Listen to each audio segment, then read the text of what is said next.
তো ফ্রেন্ড, আজকে আকাশের 2 নম্বর ক্লাস। 2 নম্বর, ঠিক আছে। এবার প্রথম দিন আমরা মোটামুটি ওই আমাদের গ্যারেজের ভেতরে একটা জায়গা আছে যেখানটা মানে কেউ ডিস্টার্ব করার নেই, তো পায়ের সেটিং আমরা আগে ভালোভাবে করে নিন, দিয়ে আজকে 2 নম্বর দিন।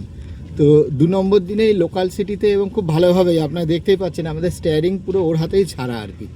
তো খুবই ভালো চালাচ্ছে, আশা করা যাচ্ছে ও ভালো চালাবে। এটা তো সবে শুরু, মানে 2 দিনের ক্লাস আর কি এটা।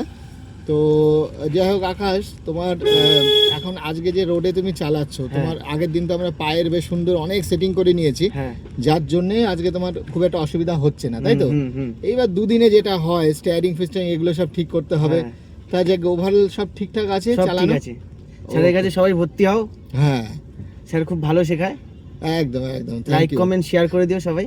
একদম একদম একদম। এবার ওর এটা আমি এই ভিউ দেখাচ্ছি, এবার ওর একটা আমাদের ফ্রন্ট ভিউ দেখাবো আর কি। চলো ডান দিকে চলো। হ্যাঁ, হাফ ক্লাচটা তোমাকে পাওয়ার দিয়ে দেবে। হয়ে গেল এই এই। এবার দেখো এই রাস্তা এদিকে খোঁড়া রয়েছে এই। এবার একদম সোজা করে স্টিয়ারিং ধরে থাকবে, কোনো এদিক ওদিক করবে না।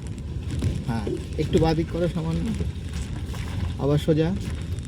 হ্যাঁ একদম, একটু ডান দিকে করো। হ্যাঁ, রেখে দাও কিছুক্ষণ, এবার সোজা, এবার স্ট্রেট। একটু পাওয়ার দাও, এবার রেস দেবো। হ্যাঁ সামান্য, ব্যাস এইটুকু যথেষ্ট। মানে এই জায়গাটা পার করে নিলাম আর কি, ঠিক আছে। আবার তুমি সেই ক্লাচে খেলো, আবার নর্মাল ক্লাচে করলে কি হবে, তুমি অনেকটা সময় পাবে যে জিনিসগুলো বোঝানো। আবার রাইট সাইড করো, যতটা ঘুরবে ততটা আবার সোজা, যতটা ঘুরবে ততটা সোজা হবে। ভাবো কিরকম, ধরো বালি সামনে, একটু ডান দিকে করো, আবার সোজা করে দিলে এই, মানে সাইডটা সরে। সাইকেল আসছে, একটু বাদিক করো, হ্যাঁ রেখে দাও, এই সোজা করলে। এই দেখুন আমাদের এটা লোকাল সিটি,